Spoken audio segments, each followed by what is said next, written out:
देखो तो अपना आज का चैप्टर है अमोनिया, जो कि आता है स्टडी ऑफ कंपाउंड्स में।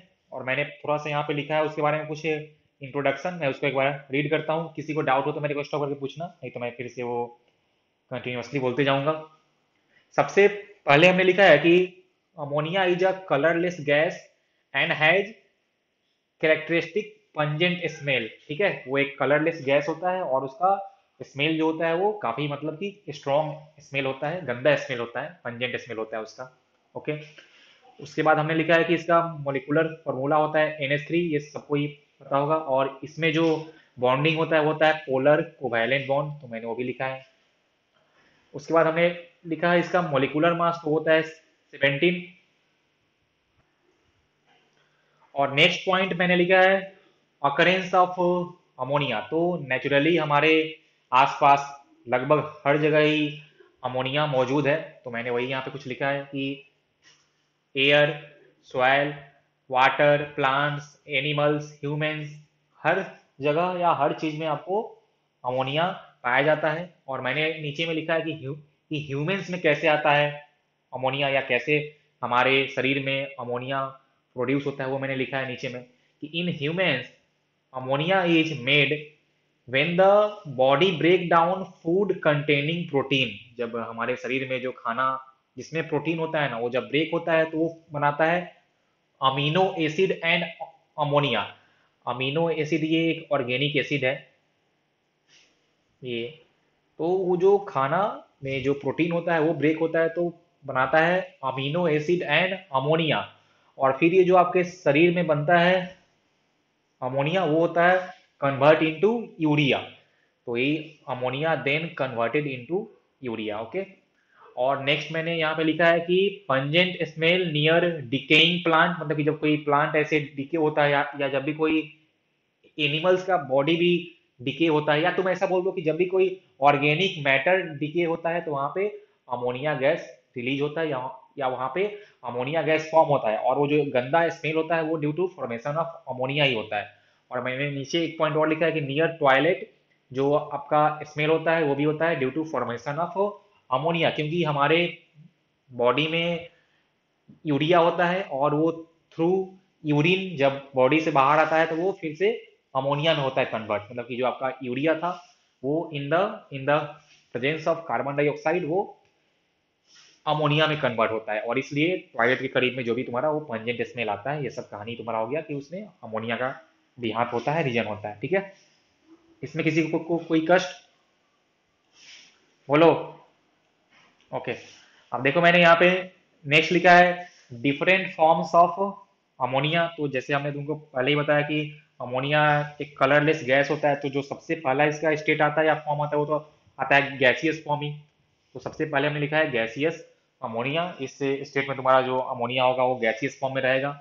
और सेकेंड हमने लिखा है लिक्विड अमोनिया। जो सेकेंड फॉर्म हमने लिखा है लिक्विड अमोनिया। तो देखो ये जो हम लिक्विड अमोनिया लिखे हैं इसमें हमने कुछ पानी वानी नहीं मिलाया है, बस वही जो मेरा गैसियस प्योर अमोनिया था उससे मैंने लार्ज प्रेशर अप्लाई किया है।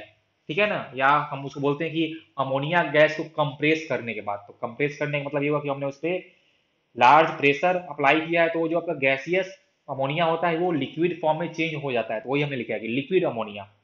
And gas is liquefied by applying high pressure. जब हम लोग गैसियस अमोनिया पे हाई प्रेशर अप्लाई करेंगे तो वो लिक्विड में चेंज हो जाता है। ठीक है।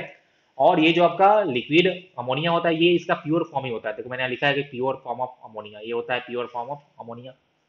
और थर्ड पॉइंट जो हमने लिखा है कि लिक्विड अमोनिया फोर्टिस। देखो सब लोग इसको पढ़ो तो लिक्विड अमोनिया फोर्टिस एक्चुअल में ये होता है कि ये तुम्हारा होता है solution of ammonia in water. ये जो तुम्हारा अमोनिया फोर्टिस है ना, और मैंने यहाँ पे मेंशन किया लिक्विड, ये तुम्हारा होता है कि mixture of ammonia in water. और जो इससे पहले वाला था लिक्विड अमोनिया वो तुम्हारा प्योर फॉर्म में होता है, बस हमने गैस को कंप्रेस करके लिक्विड बना दिया है। लेकिन यहाँ पे हम उसको पानी में मिलाएंगे। तो इसको एक बार करते हैं रीड। ये तुम्हारा होता है saturated solution of ammonia into water.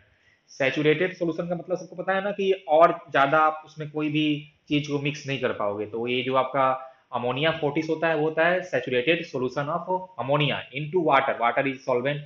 और इसका जो रिलेटिव डेंसिटी होता है वो आपका होता है 0.88, या आप बोल सकते हो कि density of liquid ammonia 40 is कुछ ऐसा 0.88 ग्राम पर millilitre is the density. Okay.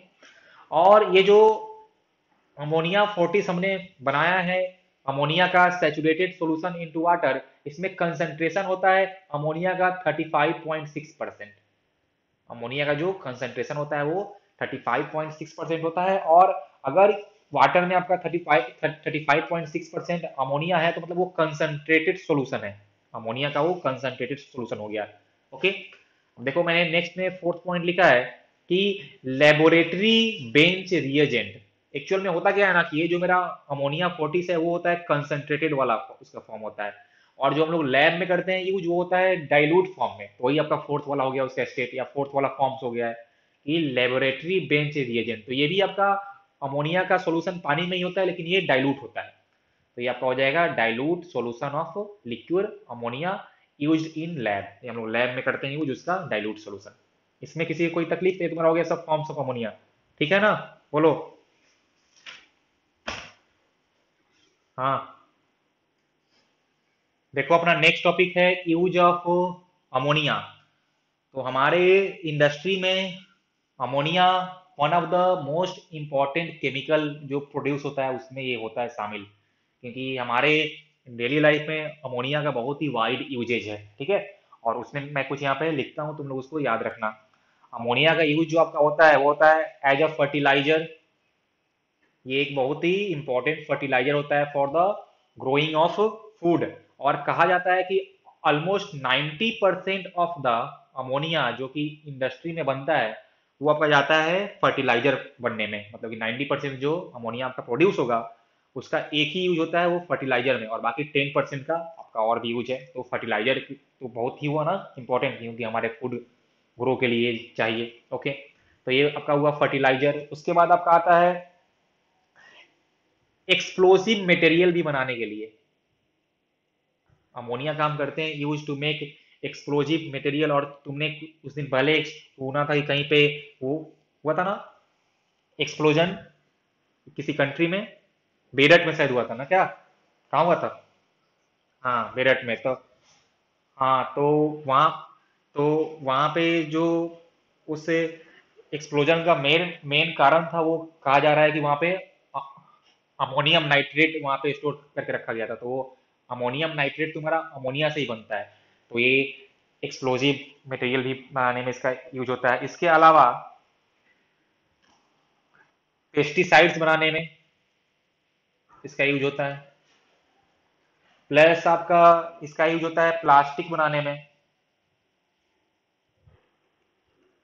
Plus इसका यूज होता है फैब्रिक्स बनाने में। प्लस इसका यूज होता है डाइज बनाने में। इसके अलावा इसका यूज होता है एज ए रेफ्रिजेरेंट। मतलब कि जो आपका होता है ना फ्रिज, तो फ्रिज में अमोनिया अपने लिक्विड फॉर्म में वो यूज किया जाता है जो कि काम करता है जब कूलेंट। क्यों काम या फिर क्यों हम लोग ये डालते हैं अमोनिया, वो मैं बाद में करूंगा डिस्कस, ये जब चैप्टर का लास्ट एंड मोमेंट आएगा। फिलहाल तुम लोग इसका जो यूजेज है वो सब याद रखना। ये तुम्हारा बहुत सारा यूजेज हो गया, देखो ये कम नहीं है, लगभग हर जगह ये इसका फर्टिलाइजर। और सुनो ये तो देखो, और हमारे in daily life in cleaning material, ये तो मैं भूल ही गया था।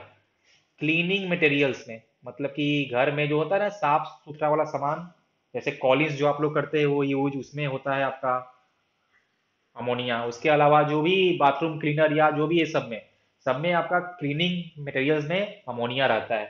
ठीक है। तो इसका बहुत ही वाइड यूजेज है हमारे डेली लाइफ में। हाँ जल्दी पूछो।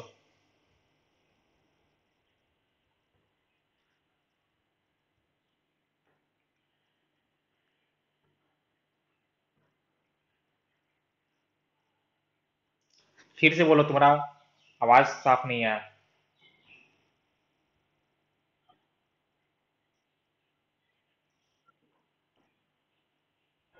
हाँ हाँ हाँ। अरे नहीं नहीं तो देखो वो अब ये ओनली अमोनिया से नहीं बनता है, उसमें अमोनिया भी रहता है और उसका कंटेंट क्या है या किस फॉर्म में हमने उसको यूज किया है, तो उस हिसाब से उसका चेंज कर जाता है कैरेक्टरिस्टिक। एक्चुअल में जो तुम्हारा केमिकल है ना, वो वो केमिकल में आप थोड़ा सा भी अगर आप उसका चेंज करते हो उसके कंपोजिशन में या उसके ओरिएंटेशन में, तो उसके नेचर में बहुत ज्यादा चेंज आता है, ठीक है। तो आप ऐसे नहीं। हाँ, तो देख लिया यूज ऑफ अमोनिया। अच्छा, एक जो होता है ना अमोनियम हाइड्रोक्साइड, जब हम लोग अमोनिया को मिलाते हैं पानी में तो बनता है अमोनियम हाइड्रोक्साइड, तो इसको हम लोग हाउस होल्ड अमोनिया भी बोलते हैं, क्योंकि हमारे घरों में वही सफाई वफाई के लिए इसका बहुत ही ज्यादा यूजेज होता है। जो आपका हम बोले कि क्लीनिंग मटेरियल्स में जो आपको होता है ना अमोनिया, तो वो अमोनियम हाइड्रोक्साइड के फॉर्म में ही होता है। तो ये सब तो हो गया बेसिक इसका यूज वगैरह। अब हम लोग जा रहे हैं सीखने की कैसे हम लोग बनाएंगे अमोनिया, और मेनली हम लोग को अभी जो पढ़ना है वो पढ़ना है कि लैब में कैसे बनाते हैं। तो चलो देखते हैं topic, preparation of ammonia. Topic है प्रिपरेशन ऑफ अमोनिया, और इसमें मैं जा रहा हूँ सबसे पहला मेथड। हम लोग दो मेथड अभी सीखेंगे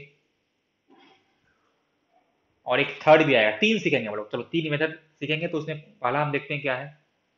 तो पहला जो आपका है मेथड, उसमें आपका है कि अमोनियम सॉल्ट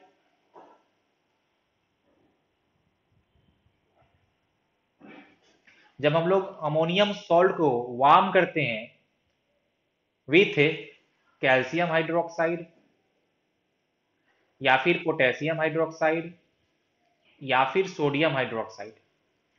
देखो मैंने क्या बोला कि हम लोग अमोनियम सॉल्ट को, और इसमें भी हम लोग सॉल्ट देंगे इसका, ये क्लोराइड एंड सल्फेट हम लोग लेंगे इसका, मतलब कि अमोनियम क्लोराइड और अमोनियम सल्फेट। हम लोग इसका नाइट्रेट नहीं लेते हैं और नाइट्राइट नहीं लेते हैं, वो भी सॉल्ट होता है लेकिन वो हम लोग नहीं लेंगे। क्यों नहीं लेते हैं वो मैं तुमको आगे बताऊंगा। तो आपका रिएक्शन जो होने वाला है वो होने वाला है अमोनियम सॉल्ट, और सॉल्ट में आपका आएगा ये chloride and sulphate plus calcium hydroxide, potassium hydroxide या फिर सोडियम हाइड्रोक्साइड, तुम इसमें से कोई भी एक ले लो। और इसको हम जब वार्म करते हैं तो यहाँ से एक बनता है salt plus water and plus ammonia gas, plus यहाँ से आपका अमोनिया गैस बनता है, अमोनिया गैस। ओके, चलो तो अब देखते हैं कुछ रिएक्शन। तो मैंने लिया है अमोनियम सल्फेट, तो ये आपका हो गया सॉल्ट ऑफ अमोनिया, प्लस चलो हम लेते हैं कुछ ऐसा, आप ले लो सोडियम हाइड्रोक्साइड या पोटेशियम हाइड्रोक्साइड कुछ भी ले लो, या कैल्शियम हाइड्रोक्साइड आप कोई भी ले सकते हो। चलो मैं लेता हूँ सोडियम हाइड्रोक्साइड, और मैं जब इसको वार्म करूंगा तो वो यहाँ से आपका बनेगा सॉल्ट, सोडियम का सल्फेट सॉल्ट, प्लस आपका वाटर बनने वाला है, और प्लस वहां से बनेगा अमोनिया गैस, है ना। अमोनिया गैस बनेगा। आप एक बार इसको बैलेंस कर लो, तो यहाँ पे दो था तो यहाँ दो, दो यहाँ पे दो लगा दो, ये आपका 8 + 9 9 9 2 2 6 6 6 6 6, ये कितना था, यहाँ पे 8 था, यहाँ पे आप 2 लगा दो तो 10 हो जाएगा, फिर यहाँ पे आपका 6 6, यहाँ 2 लगा दो। देखो तो ये हो गया बैलेंस। तो ये आपका हो गया कि ammonium salt plus sodium hydroxide, ये हमने जब इसको, और जब हम इसको वार्म करेंगे तो वहां से बनेगा salt plus water plus ammonia gas. देखो सब लोग इसको याद रखना, अमोनियम सॉल्ट प्लस कैल्शियम का हाइड्रोक्साइड, पोटेशियम का हाइड्रोक्साइड या फिर सोडियम का हाइड्रोक्साइड, और उसको वार्म करना है आपको। तो ये आपका हो गया रिएक्शन। और भी ऐसे आप सोडियम का सॉल्ट, ये सॉरी आप ले सकते हो अमोनिया का सॉल्ट, जैसे देखो कैसे NH4Cl भी आप ले सकते हो प्लस NaOH, आप इसको वार्म करो तो यहाँ से बनेगा NaCl plus water plus ammonia gas. एक बार चेक कर लो ये बैलेंस है कि नहीं है। और देखो NH4Cl प्लस इस बार मैंने लिया है कैल्शियम हाइड्रोक्साइड और इसको वार्म किया है, तो यहाँ से आपका बनने वाला है CaCl2 plus water plus ammonia gas. Balance कर लो इसको, ये आपका यहाँ से 2 4 6 6 6, दो था ना यहाँ पे आप 2 लगा दो तो यहाँ पे 2 हो जाएगा। उसके बाद आप यहाँ पे 2 वाटर कर दो, देखो तो ये हो गया बैलेंस। तो ये आप हमने लिया है सॉल्ट, अमोनिया का सॉल्ट, प्लस इस बार हमने लिया है कैल्शियम हाइड्रोक्साइड, और जब मैंने उसको वार्म किया है तो आपका यहाँ पे फॉर्म हुआ है salt of calcium plus water plus ammonia gas. और इस पे आप लोग दो स्टार मार्क, इस थर्ड वाले रिएक्शन पे, थर्ड वाले रिएक्शन पे तुम लोग स्टार मार्क दो, क्योंकि हम लोग लैब में इसी रिएक्शन का या इसी रिएक्टेंट्स का यूज करके हम लोग लैब में अमोनिया बनाते हैं। तो लैब रिएक्शन में क्या आएगा, ammonium chloride plus calcium hydroxide, आप जिसको बोलते हो स्लैक लाइन, आप इसको स्लैक लाइन बोलते हो, लिख लो। तो ammonium chloride plus slack line को जब हम लोग वार्म करेंगे तो वहां से आपका बनेगा अमोनिया गैस, और लैब में हम ये यूज करने वाले हैं। लैब में ये क्यों करते हैं यूज, मैं तुमको वो भी बताऊंगा आगे अभी। तो चलो, ये तो अपना कहानी हो गया कि पहला मेथड क्या था, अमोनियम सॉल्ट, और अमोनियम सॉल्ट में आपको लेना है आपका सल्फेट, या फिर आपको लेना है क्लोराइड। आप लोग नाइट्रेट और नाइट्राइट नहीं ले सकते हो, मैं वो आप बताऊंगा अभी आगे क्यों नहीं ले सकते हो, फिलहाल तुम लोग इसको ध्यान रखो। चलो, तो अब हम लोग देखते हैं लेबोरेटरी, लेबोरेटरी प्रिपरेशन। तो जो मैंने आपको बताया ये थर्ड वाला इक्वेशन हम लोग वही लेने वाले हैं, मतलब कि जो मेरा रिएक्टेंट्स होगा वो क्या होगा, ammonium chloride and calcium hydroxide. और तुम लोग थोड़ा सा इस इसमें याद रखना कि हम लोग ये जो इनका मास का रेशियो लेते हैं ना, वो हम लेते हैं 2:3 के रेशियो में। हम लिखते हैं 2:3 रेशियो बाई मास। मतलब कि हम लोग जब रिएक्टेंट या जब हम ये रिएक्शन कराएंगे तो उस रिएक्शन में हम लोग कैल्शियम हाइड्रोक्साइड का मास ज्यादा लेते हैं देन अमोनियम क्लोराइड क्लोराइड। इसका रीजन ये होता है ना, देखो मैं यहाँ पे लिखता हूँ रीजन, कि यहाँ पे जो अमोनिया गैस फॉर्म होगा जब हम इन दोनों को वार्म करेंगे, तो हो सकता है कि उस अमोनिया गैस में कुछ कुछ मॉइस्चर हो। अब उस अमोनिया गैस को ड्राई करने के लिए हम लोग यहाँ पे यूज करते हैं calcium oxide as a drying agent. तुम लोग याद रखना कि हम लोग यहाँ पे यूज करेंगे कैल्शियम ऑक्साइड, या जिसको आप बोलते हो quick lime, as a drying agent. इसका नाम क्या है, इसका नाम क्विक लाइन भी है। ओके, तो इसका हम करते हैं use as a drying agent. हम लोग यहाँ पे सल्फ्यूरिक एसिड यूज नहीं करते हैं।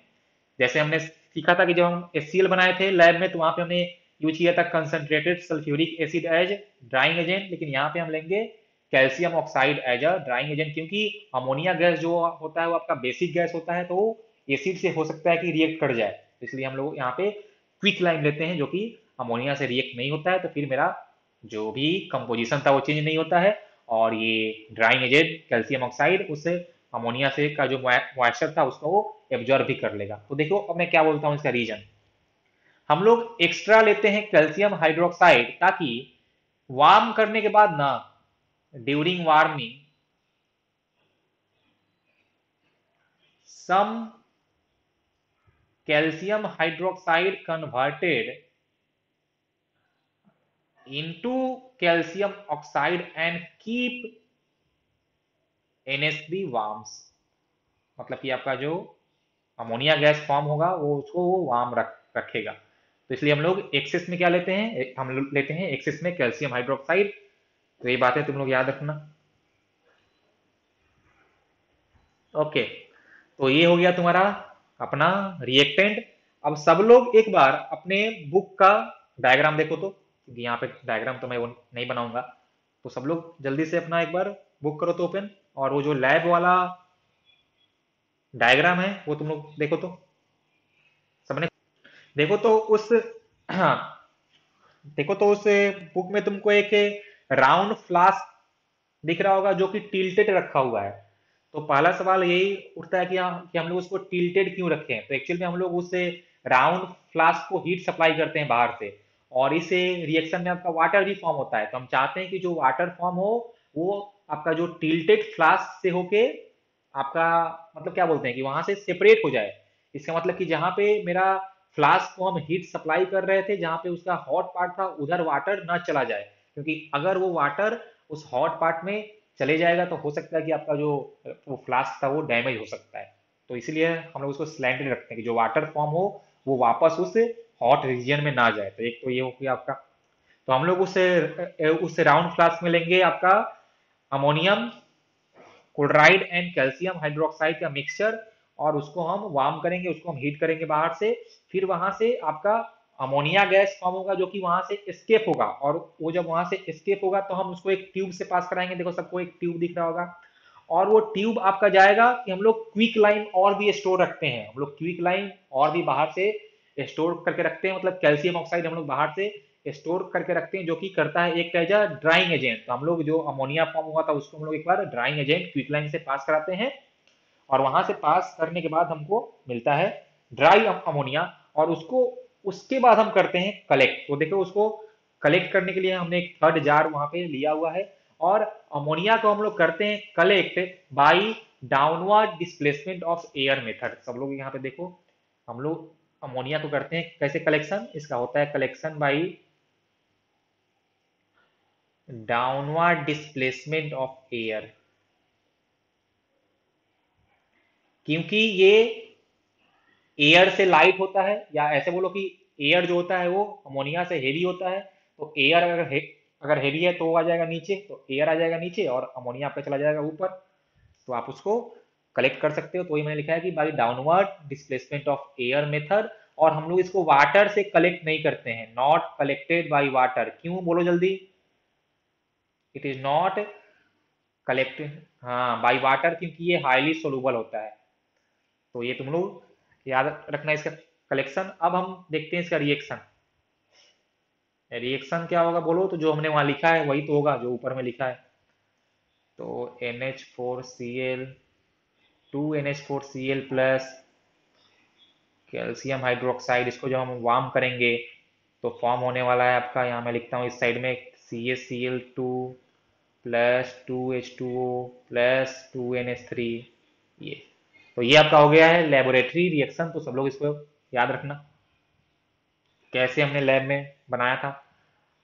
अब सवाल उठता है कि हमने क्यों कैल्शियम हाइड्रोक्साइड ही लिया, हमने क्यों कैल्शियम हाइड्रोक्साइड लिया। तो इसका reason, reason of taking calcium hydroxide, तो एक तो ये चीप होता है, और दूसरा और जो मोस्ट इंपॉर्टेंट होता है एक रीजन की, ये आपका डेलिक्वेशन नहीं होता है, नॉट डेलिक्वेशन। इसका मतलब क्या होता है बोलो तो?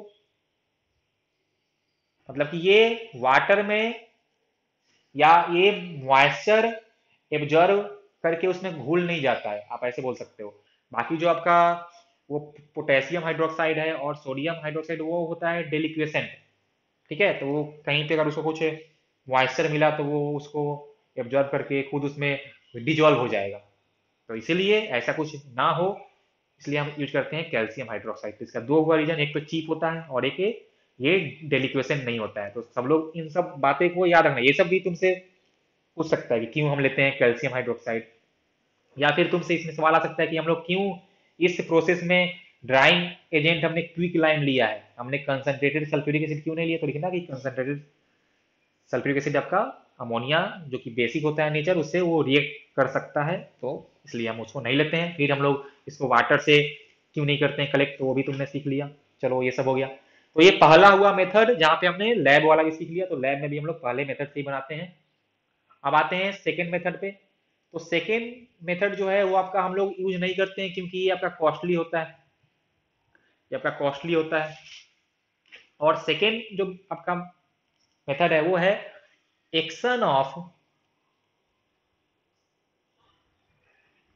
Warm water, action of warm water on nitride of magnesium and aluminium, magnesium and aluminium. ये हम लोग यूज नहीं करते क्योंकि ये कॉस्टली होता है। मतलब कि जब आप मैग्नीशियम नाइट्राइड पे या फिर एल्यूमिनियम नाइट्राइड पे जब आप वार्म वाटर डालोगे, आप जब वार्म वाटर डालोगे, ये आपका वार्म वाटर है, तो वहां से फॉर्म होगा अमोनिया गैस, और ये जो मेटल था उसका हाइड्रोक्साइड बनेगा। तो ये हुआ सेकेंड मेथड।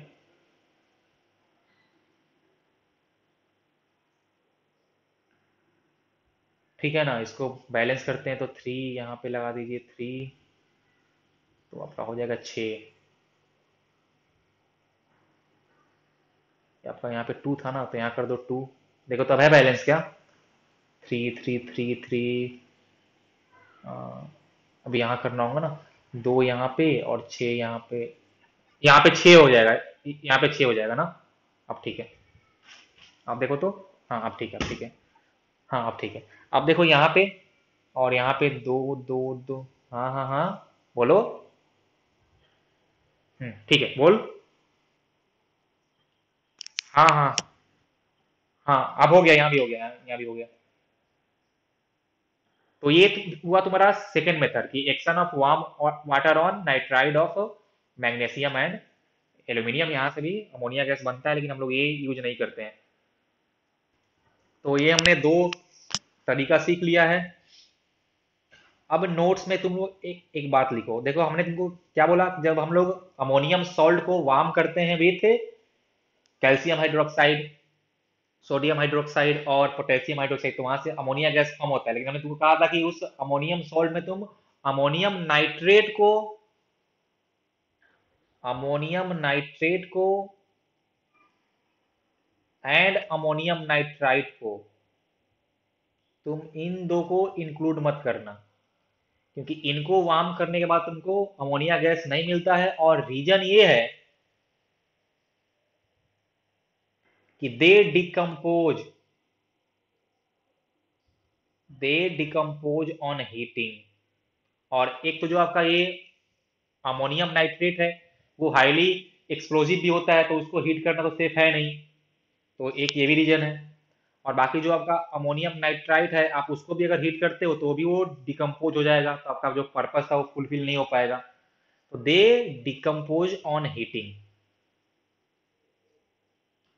इसको लिखना, दे डिकम्पोज ऑन हीटिंग। और ये जो अमोनियम नाइट्रेट था, इसको तो हीट करना ही नहीं चाहिए भाई, क्योंकि ये तो हाईली एक्सप्लोजिव भी होता है।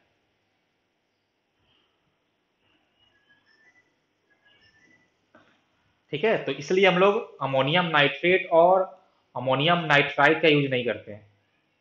देखो तो इनको जब हम लोग हीट करते हैं ना, तो क्या बनता है, देखो यहाँ से।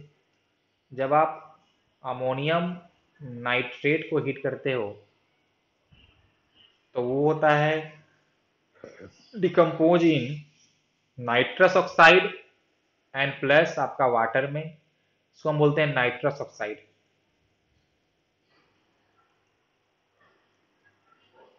ठीक है। और जब आप अमोनियम नाइट्राइट को हीट करते हो, तो वो होता है decompose in nitrogen and water. Balance है क्या, देखो तो यहाँ पे 4 था, तो यहाँ 2 लगा लो, 2 लगा दो, अब बैलेंस हो गया। तो ये तुम्हारा हो गया कि इनको हीट करने के बाद ये इनमें होता है डिकम्पोज। अमोनियम जो नाइट्रेट था वो होगा नाइट्रस ऑक्साइड और वाटर में डिकम्पोज, और जो तुम्हारा नाइट्राइट था वो होगा नाइट्रोजन एंड वाटर में। ठीक है, बोलो। ठीक है ना। ओके, अब चलिए, थर्ड है तुम्हारा। नहीं, थर्ड नहीं है, थर्ड हम लोग अभी सीखेंगे लास्ट में। उससे पहले हम लोग सीखते हैं प्रिपरेशन ऑफ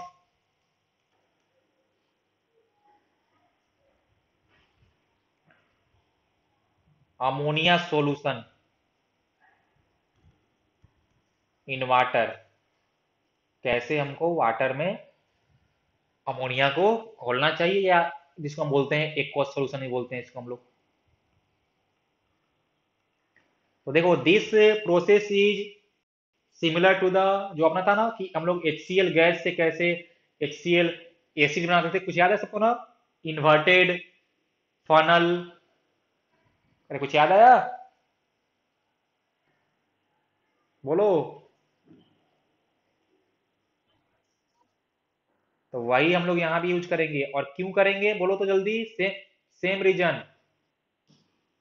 क्यों हम लोग करते हैं इन्वर्टेड फनल, बोलो जल्दी। हाँ, वो हाईली सोलूबल होता है, तो बैक सक्शन को, हाँ तो बैक सक्शन को मिनिमा हाँ, मिनिमाइज करने के लिए, टू अवॉइड बैक सक्शन, क्योंकि ammonia is highly soluble in water, तो वो बहुत ज़्यादा हाई रेट से घुलते जाता है, फिर उस ट्यूब का प्रेशर कम हो जाता है, बाहर का प्रेशर ज़्यादा हो जाता है, तो तुम्हारा लिक्विड पानी जो था वो ट्यूब में राइज कर जाता है, फिर वो जाके हीटेड फ्लास्क में भी जा सकता है, और वहां से आपका जो फ्लास्क था वो ब्रेक हो सकता है।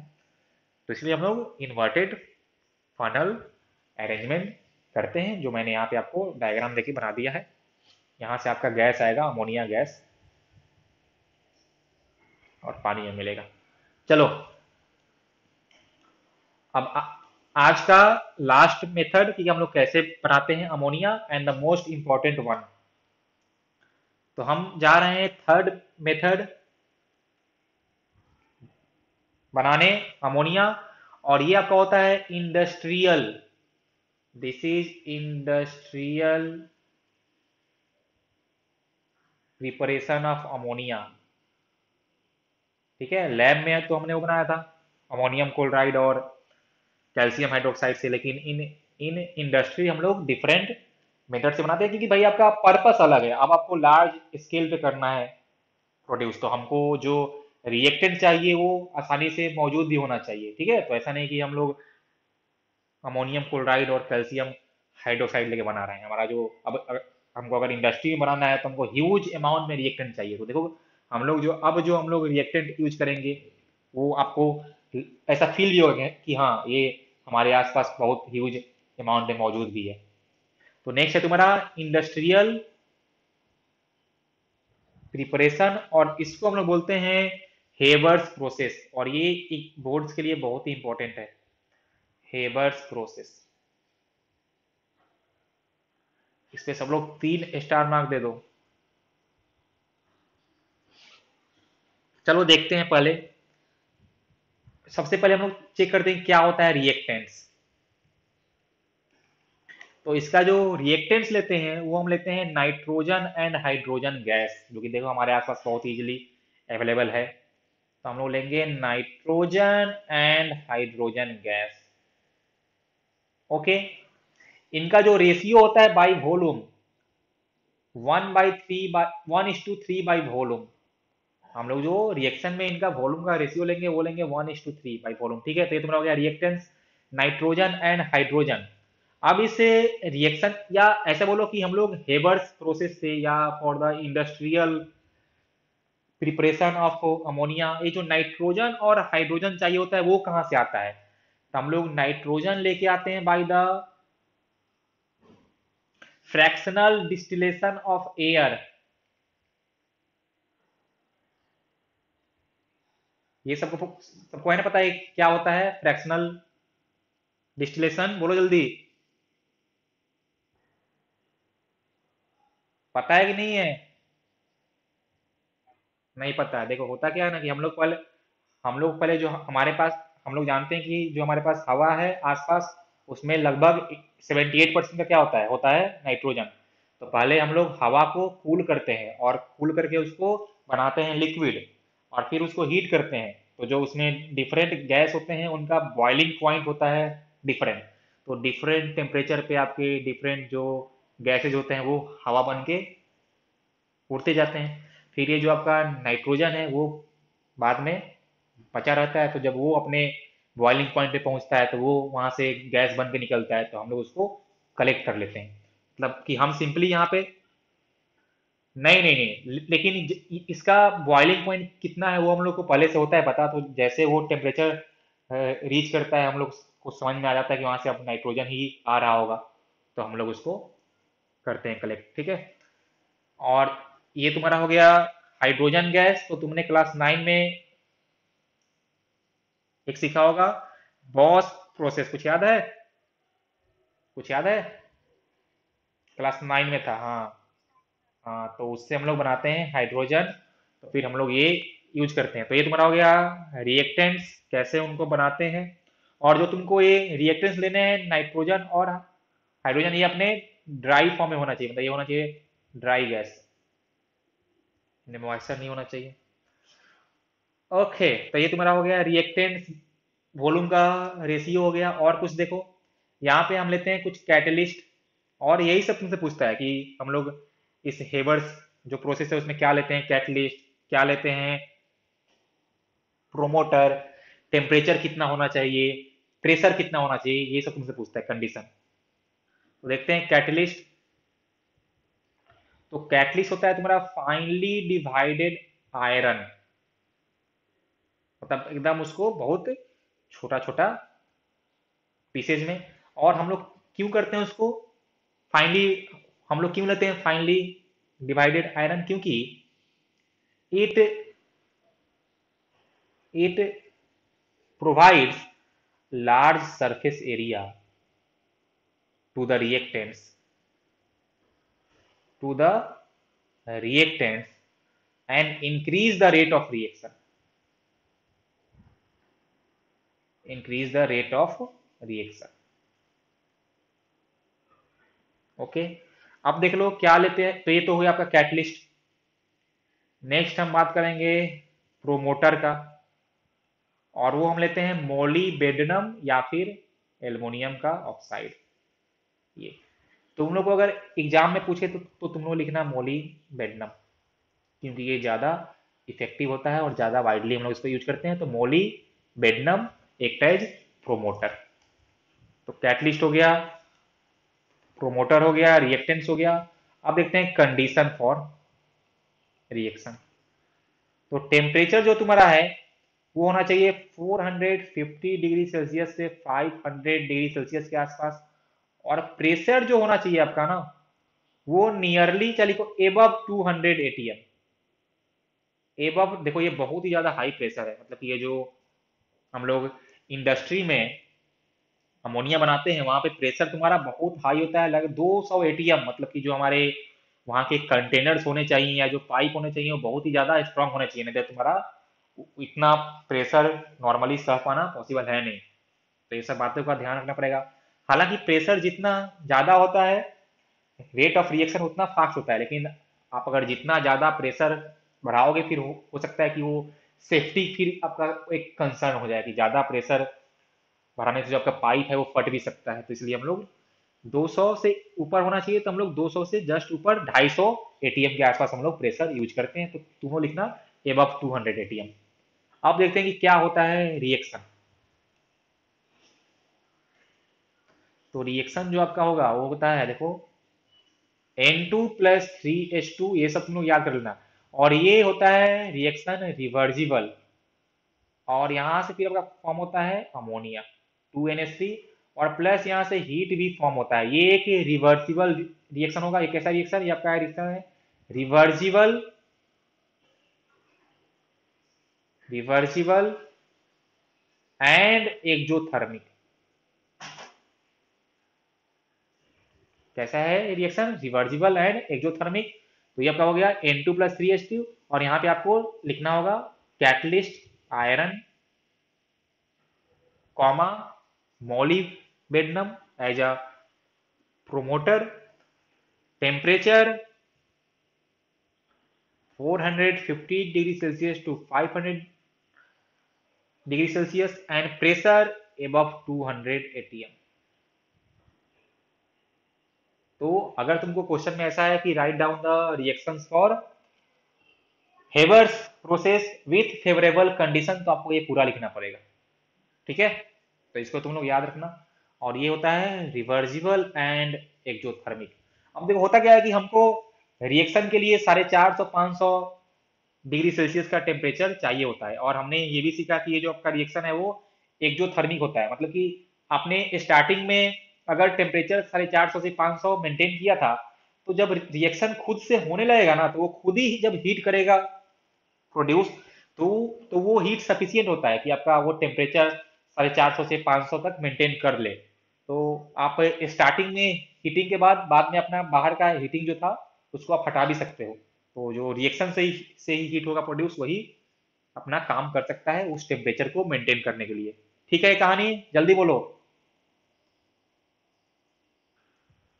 अब हम लोग देखते हैं इसका एक फ्लो चार्ट। एक्चुअल में ये तो मैंने तुमको अभी जस्ट इससे बताया रिएक्शन, तुमको मैं फ्लो चार्ट से और समझाता हूँ कि कैसे कैसे ये काम होता है। देखो तो पहले तो हमको चाहिए दो रिएक्टेंट्स, नाइट्रोजन गैस और हाइड्रोजन गैस, इसका 1 वॉल्यूम, तो इसका 3 वॉल्यूम।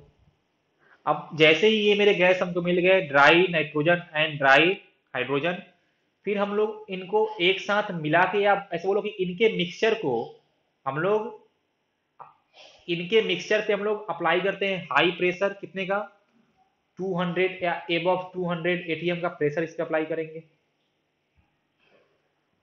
और वो हम लोग करते हैं यूजिंग कंप्रेशन पंप, वो हम करते हैं यूजिंग कंप्रेशन पंप। तो इसको पहले पास कराया। इसके बाद मेरा एक चेम्बर होता है जहां पे कैटलिस्ट होता है, जहां पे होता है कैटलिस्ट, और जहां पे हम लोग उसको हीट करते हैं, मतलब इनके मिक्सचर को हम लोग हीट करते हैं। और वो टेम्परेचर होता है 450 डिग्री सेल्सियस से 500 डिग्री सेल्सियस, ठीक है। और ये आपका होता है यहाँ पे कैटलिस्ट का चेम्बर होता है, चलिए को हीटेड कैटलिस्ट चेम्बर। तो फिर यहाँ से हम लोग जो आपका, जो हमने मिक्सचर को कंप्रेस किया था, और फिर उनको हम पास कराते हैं हीटेड चेम्बर से जहाँ पे कैटलिस्ट होता है। और उसके बाद यहाँ से आपका फॉर्म होता है अमोनिया गैस, यहाँ से आपका फॉर्म होता है अमोनिया गैस। देखिए यहाँ पे ये जो मैंने यहाँ पे बनाया ना एरो, यहाँ पे आपका फॉर्म होता है अमोनिया गैस। अब एक बात तुम लोग यहाँ पे याद रखना कि तुमने यहाँ से जो नाइट्रोजन और हाइड्रोजन भेजा था, वो सारा का सारा अमोनिया में एक बार में कन्वर्ट नहीं होता है, only 15%। Only 15% of nitrogen and hydrogen gets converted into ammonia. तो मतलब कि यहाँ पे जो आपका इस कैटलिस्ट वाले चेम्बर से बाहर निकलने के बाद जो हमारे पास मिक्सचर है उसमें अमोनिया गैस भी है और unreacted nitrogen and hydrogen gas भी है। अब हमको अगर अमोनिया चाहिए तो हमको वो नाइट्रोजन और हाइड्रोजन से उसको सेपरेट करना होगा। तो इसके बाद हम लोग इस पूरे मिक्सचर को पास कराते हैं कूलिंग पाइप्स के थ्रू, या इसे बोलो विथ कूलिंग चेम्बर। हम लोग इसको पास कराते हैं कूलिंग चेम्बर से। देखो होता क्या है ना कि अमोनिया का बॉइलिंग पॉइंट हाई होता है compare to the nitrogen and hydrogen, तो वो इजिली कंडेंस हो जाता है। मतलब कि जब हम लोग इस पूरे मिक्सचर को इस कूलिंग चेम्बर से पास कराएंगे तो वहां से अमोनिया जो था वो तुम्हारा कंडेंस होके लिक्विड बन जाएगा, और जो तुम्हारा हाइड्रोजन और नाइट्रोजन था वो तुम्हारा गैस ही रह जाएगा। तो हम लोग यहाँ पे जो लिक्विड अमोनिया था उसको हम लोग यहाँ से सेपरेट कर लेंगे, लिक्विड अमोनिया को। और बाकी जो यहाँ पे नाइट्रोजन और हाइड्रोजन बच गया था ना, उसको हम लोग रीसाइकिल के लिए फिर से भेजेंगे यहाँ पे कंप्रेशन पंप में। देखो यहाँ से वापस ही आ जाएगा, समझे ये पूरा, बोलो बोलो। हाँ, और ये ऐसे तुम बार बार इसको भेज के लगभग 98% तक तुम लोग जो नाइट्रोजन और हाइड्रोजन था उसको हम लोग अमोनिया में कन्वर्ट कर सकते हैं। लेकिन पहले बार में ओनली नियरली 15% के आसपास ही कन्वर्ट होता है। तो ये सब तुम्हारा हो गया, उसका फ्लो चार्ट कैसे कैसे काम करता है, बोलो सबको आया समझ में ना। तो आज का कहानी यहीं तक था। अब हम लोग नेक्स्ट क्लास में मिलेंगे तो इसके और हम लोग करेंगे चर्चा इसके केमिकल नेचर के बारे में और ये सब, ठीक है। तो इसमें किसी को कोई तकलीफ, बोलो। तो मेरा सबके लिए सजेशन ये है कि जो लैब वाला हमने बनाया था रिएक्शन वो देख लेना, और लैब में जो कंडीशन था वो देखना, और हेबर्स प्रोसेस खास करके देख लेना, क्योंकि ये मोस्ट इंपॉर्टेंट चीज है इसका। फिर हम लोग मिलते हैं नेक्स्ट क्लास में।